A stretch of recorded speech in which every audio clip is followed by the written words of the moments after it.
Hi, I'm Kirk Cameron, your host for the Secrets of the Back to the Future trilogy. In the next half hour, we'll take an inside look at the amazing trilogy of films that have carried Marty McFly and Doc Brown across the time barrier, spanning more than a century of adventure.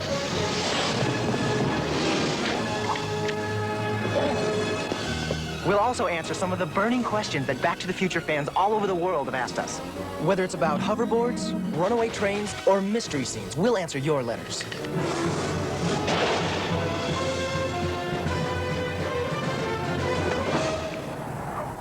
And as you can see, we have plenty of letters to choose from.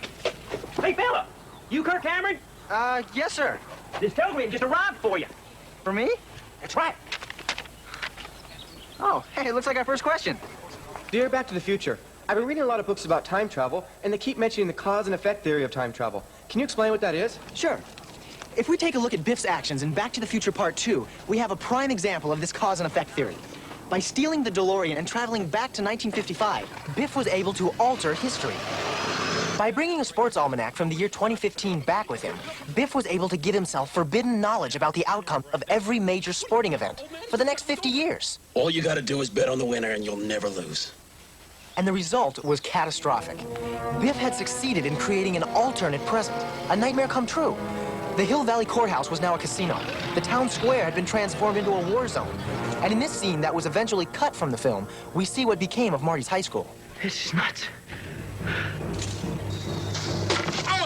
But just what happens to Biff when he returns to the future? Well, it's likely that his wife Lorraine shot him sometime in the mid-1990s. Because as we can see in this scene that was also cut from the film, Biff is literally erased from existence in the year 2015.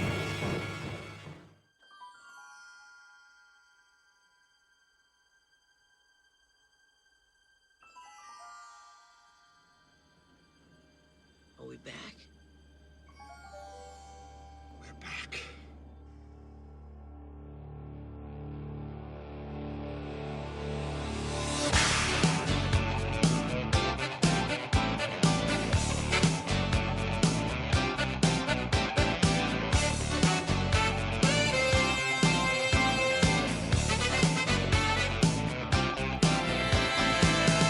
Everybody, guess what I'm doing again? Watching one movie and podcasting about it. Every day in March, it's Back to the Future 2. So listen each day, or at least try, as I bring you year 2 of Marchy McFly.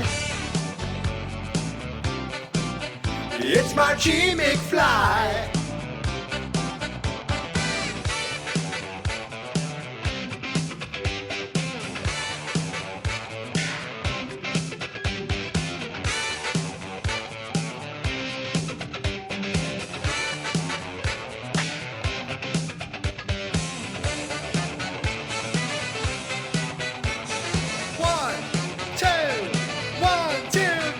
It's Marchy McFly. It's Marchy McFly. Oh, Marchy McFly. It's Marchy McFly.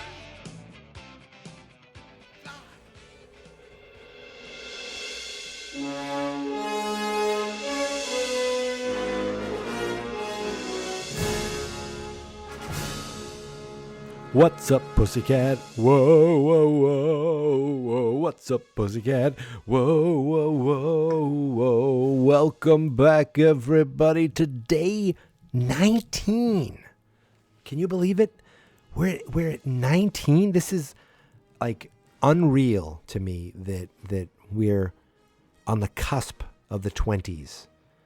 And once we're in the 20s, we will be all the way to the 30s, and I can't wait. That's a song reference that I'm guessing none of you got, but I'm not going to tell you who it is or what it is. But anyway, this morning, I watched Back to the Future 2 for the 19th time, and this evening, it is now 10:16 p.m. as I'm recording this. I'm here to talk about Back to the Future 2 for the 19th time. what I want to do today is kind of focus on the deleted scenes of Back to the Future 2. But in doing so, I found a list on the alternate versions page of Back to the Future 2 on IMDb. So I wanted to go through that as well, which will kind of lead into the deleted scenes. Really nothing much into the deleted scenes leads to anything that's like, whoa, that explanation changes things, except for the old Biff fading that noted kook Kirk Cameron mentions in the opening.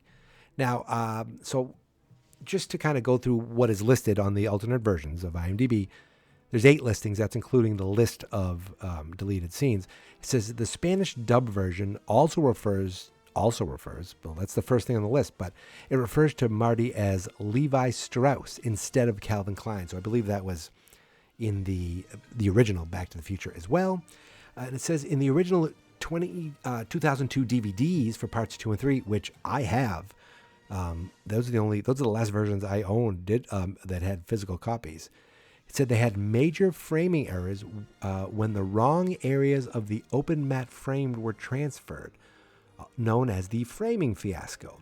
This is noticeable for several minutes in each movie and usually manifests as too much sky and missing objects at the bottom.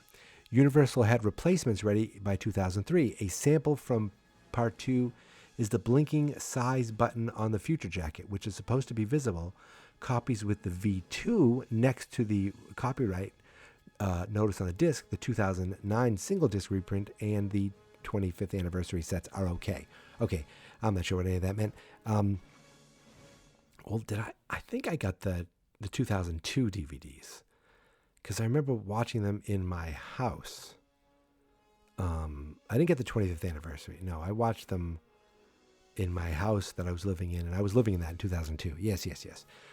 Okay, so another. I guess that's just saying there was like an actual error in the version. That doesn't really make anything interesting at all. Okay, when Marty is knocked out by Biff's friends in the alternate 1985, originally the black screen that was seen before Marty wakes up in his mom's bed was a bit longer. However, starting with the 2010 Blu-ray release and all subsequent editions, it was shortened, and as a result, the beginning of the music that accompanies the scene is cut off as well. I guess that must be the version I'm watching. I'm watching the version I bought through Google. Now, I use Movies Anywhere, I think it's called, so I could watch I could watch it through Apple, I could watch it through Amazon, I could watch it through Google. I wonder if there's any difference between if they're all using the same one. They're probably all using the same print. At the end, during the preview of Back to the Future 3, the theatrical version says Back to the Future 3 coming in summer 1990. Some video versions simply say Back to the Future 3. The 25th anniversary Blu-ray boasts the theatrical preview. Who writes this goddamn trivia? The version I have says coming summer 1990, which I assume. So this version I'm watching must be the same as the Blu-ray version. Now this says unconfirmed. This is in an airline version. It says Marty walks up to the Cafe 80s and sees those little yellow signs that say baby on board and other things that were fads in the late 80s. He looks at them and says, hey, I don't remember these. Now, it has this listed, but it says unconfirmed because I couldn't find any video footage of it. However, on the Back to the Future wiki, in the Cafe 80s page, there is an excerpt from the Back to the Future 2 novelization.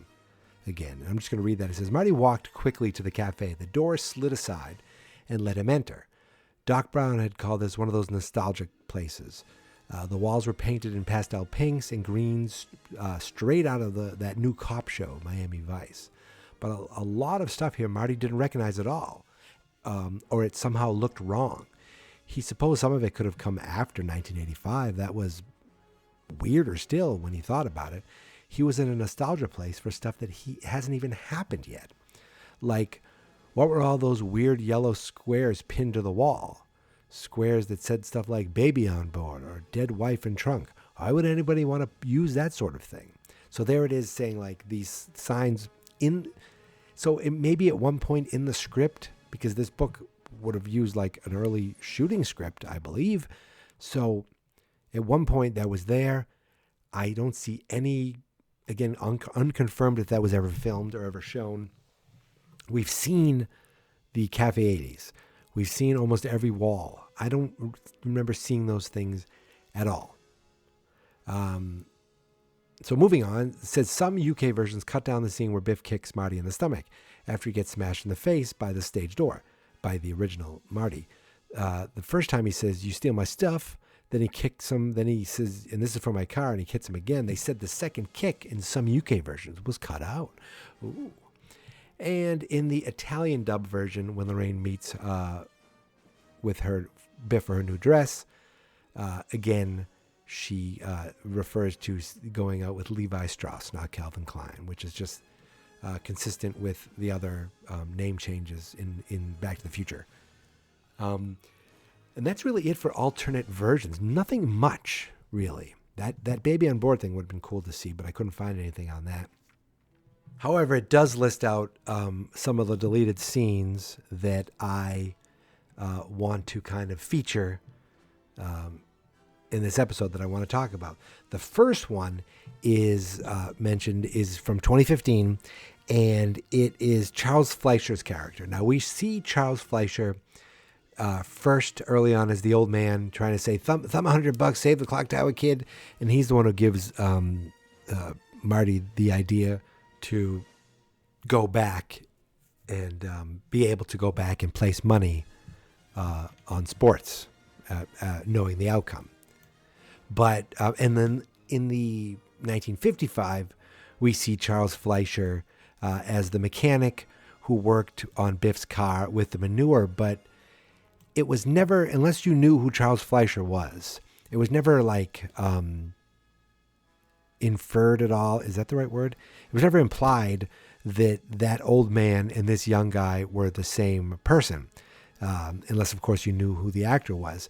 But in this deleted scene, there is a moment where the old Charles Fleischer actually talks about Biff to Marty in front of Biff.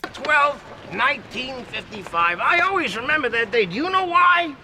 Because this old buzzard tried to shaft me out of $300 for fixing his car. Oh, shut up, Terry.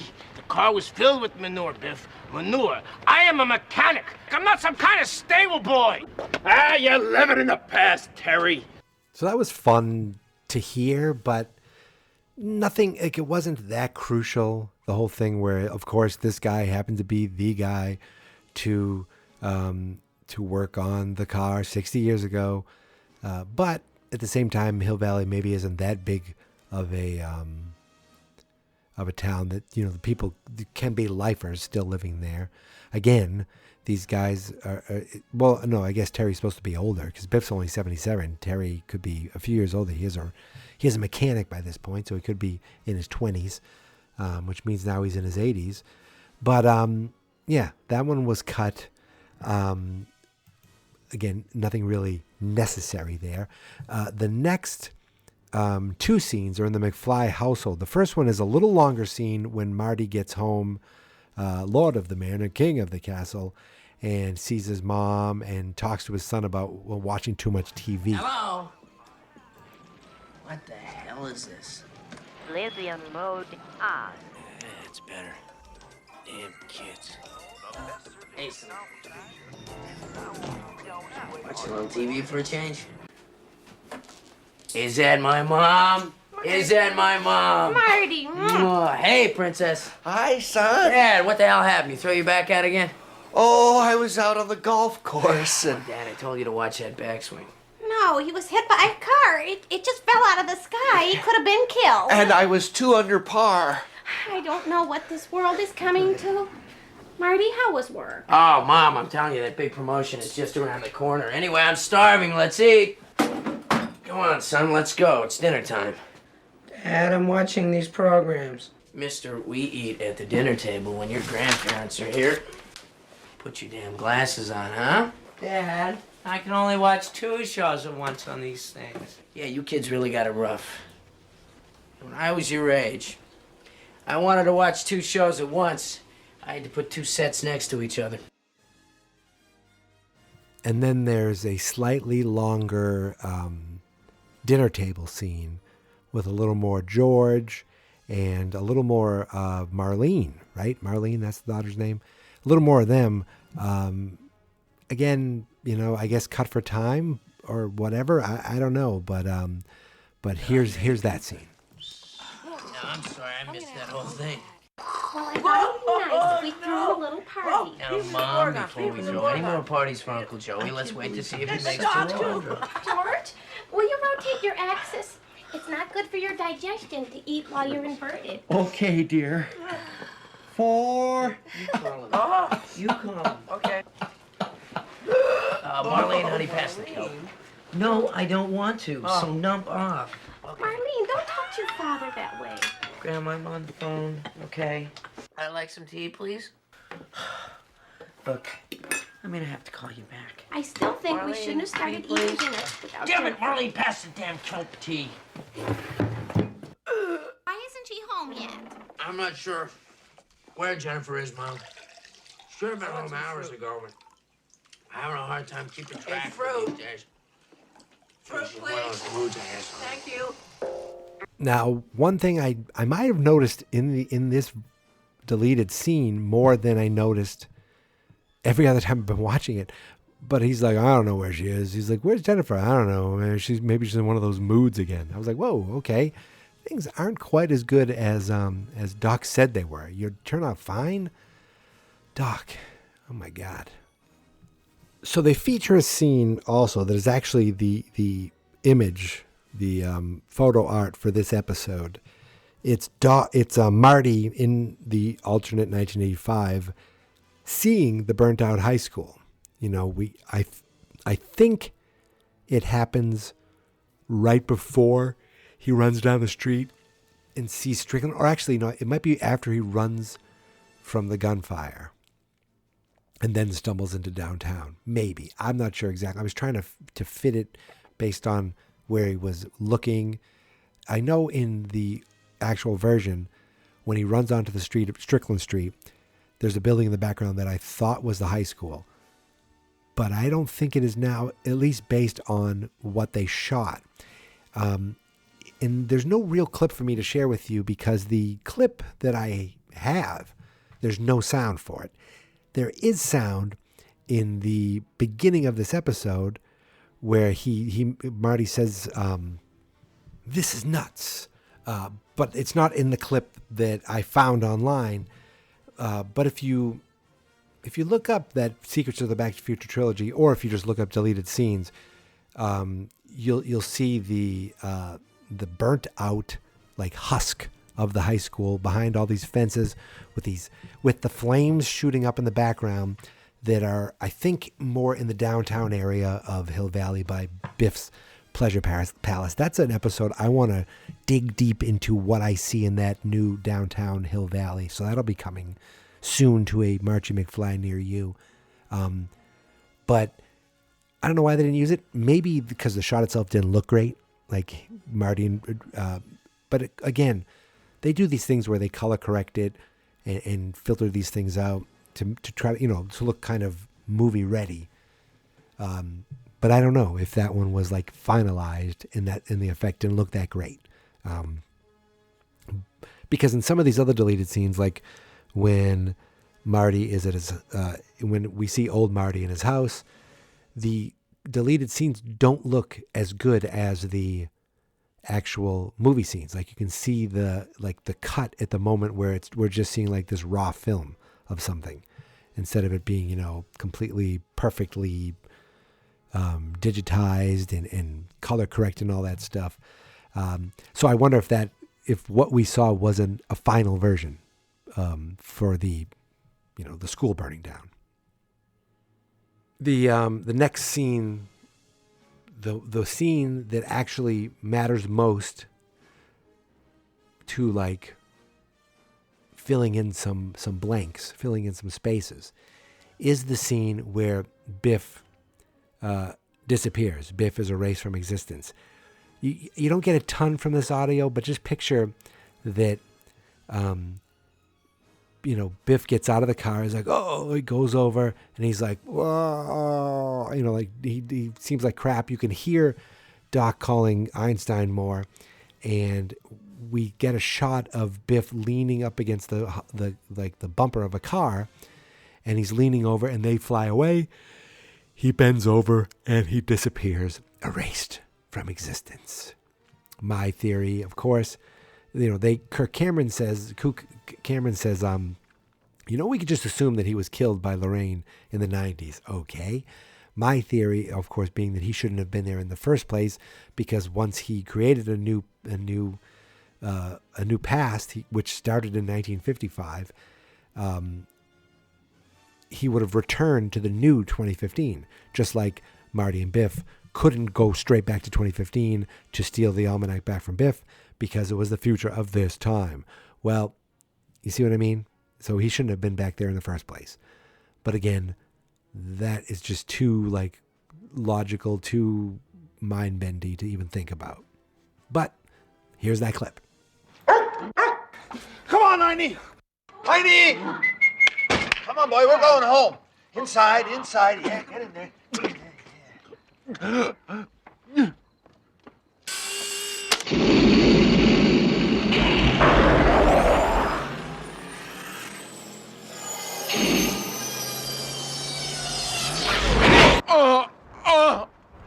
As kinky as those last grunts sound, it's really the death throes of a man being erased from existence. So grow up, okay? Anyway, even though that is the one deleted scene that really kind of I almost felt like was needed, at least, or could have made more sense if they explained it later. I didn't want that to be the last one. The last one I want to show you was my favorite deleted scene, mainly because it really wasn't that great, and I can understand why it was deleted. But Dave McFly, Marty's older brother, there is a shot of him, I guess when Marty first shows up to the Pleasure Palace. I'm guessing it's right before he goes up and sees Biff's the video, explaining how Biff became rich, and then Biff's cronies conk him on the head. He goes up to the Pleasure Palace and sees a guy being thrown out, and it is none other than Mr. David McFly. And don't ever come begging for drinks in here again, you friggin' lush. Can't you guys take a joke? Dave. Dave? Marty! What's happening, bro? Say, you're looking kind of ragged there. Did you sleep in your clothes again last night? Dave! Dave, my God, what happened to you? What happened to the town? What the hell is going on here? So when did you get back? Back from where? Well, if you don't know, I don't know. Say, let's go have a drink. Dave, I gotta find Mom and Dad. Dad? Gotta find Dad? What's the matter with you anyway? And since when are you and Mom on speaking terms again? Speaking terms. Where is she, Dave? Tell me where I can find Mom. Same place as usual, I guess. In there. The first thing I noticed right away was they're outside and there's no sound. Like, you forget that, the movie magic, Marty's in this downtown, there's all these motorcycles and this music playing and all these things going on. And in reality, like, for shots, that none of that stuff has to be there. They'll just add it later. If there's any background music, any sound effect, they'll add it later. Right now, it's important to just get the audio of the two actors acting. But Dave McFly is completely over like Mark McClure is like really, really overdoing it. Like, Marty, how you doing, man? So it was very silly. For some reason, I had it in my head that he saw Mark McClure behind a fence.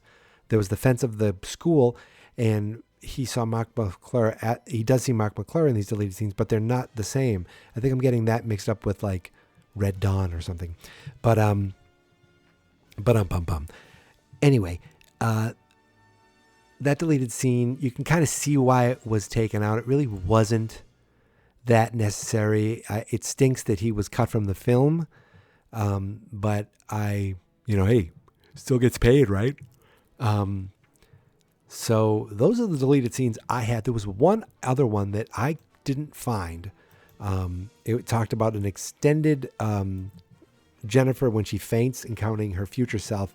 The scene is briefly extended. Well, I don't know anything about that. I couldn't find that. And what like how much extended is it going to be that I'm going to play for you now, huh? Anyway, folks, I'm closing in on 11 o'clock. Oh my goodness gracious. I don't think I have, oh, wait a second. Oh, wait. I have a voicemail.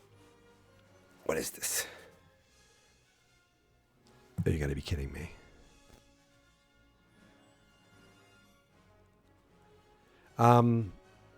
Okay. Listen, I'll leave you with this voicemail. But listen, you can find me on Twitter and on Instagram at Geek Mentality. I don't know why. I don't even know if I should play this, to be serious. But listen, yeah, Geek Mentality on Twitter and Instagram. The website is fansnotexperts.com. The Facebook page is Fans Not Experts. This is day 19 of Marchy McFly. Thank you so much for listening. Thank you so much for subscribing. And I guess I got to listen to this, and you get to listen to it too. So you're going to have to go through it with me. Yes, hello. This message is for Mike, the host of this quote-unquote podcast about quote-unquote the film, quote-unquote Back to the Future Part 2. Mike, I think you know who this is, but just in case there are any imbeciles out there who don't know me by voice, this is former mayor, former WWF superstar, former star of Predator, former star of Running Man. I also had a bit part in Major League Part 2. This is Jesse the Body, Jesse the Mind, Jesse the goddamn superstar Ventura. And as most people know, I'm basically like a full kook now. I'm not sure if I'm a Kirk Cameron level kook, but I'm up there. I'm getting up there. Anyway, folks, and Mike, because this is really just a voicemail for Mike. If you're playing this for the people, though, I guess I give my permission. At this point, it really doesn't matter, does it? But I sense, I like to talk about conspiracies. I've talked about conspiracies about jazz. I've talked about the conspiracy of the actual time machine and the quote-unquote film that Steven Spielberg made and produced for Robert Zemeckis in Back to the Future. But I'm not here to talk about Back to the Future 2 as being some sort of conspiratorial, I'm not even sure if that's a word, I just kept talking.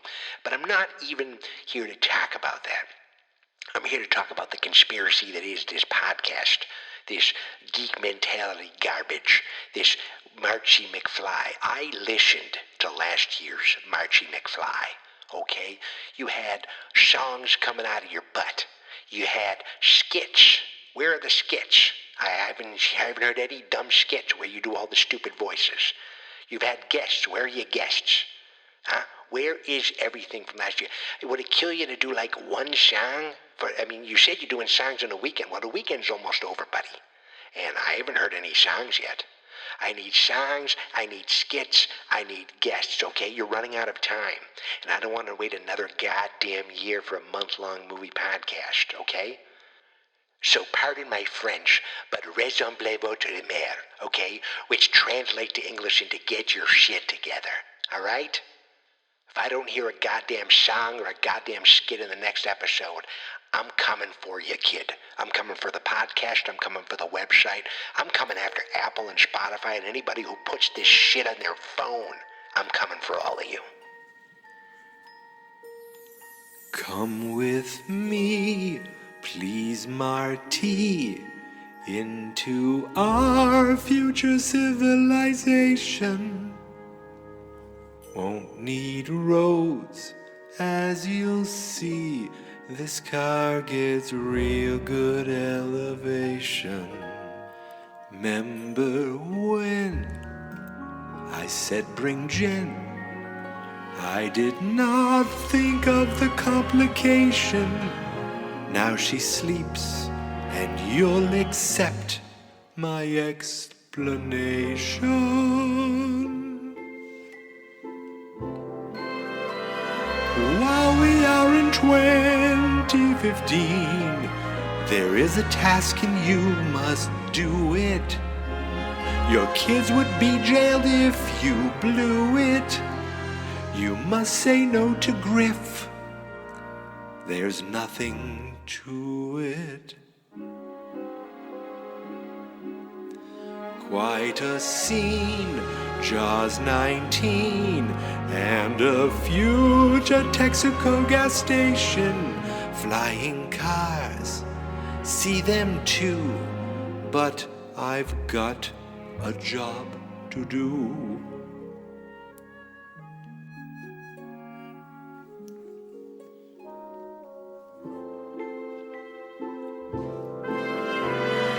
Cafe 80's my son shows up.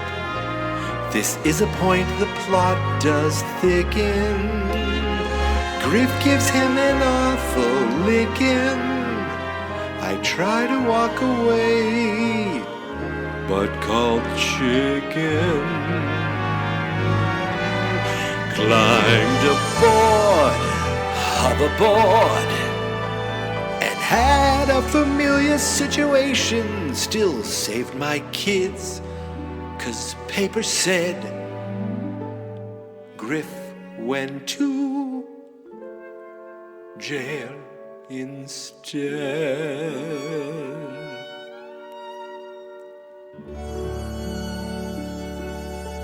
Here is my theme song. This is my podcast, I made it.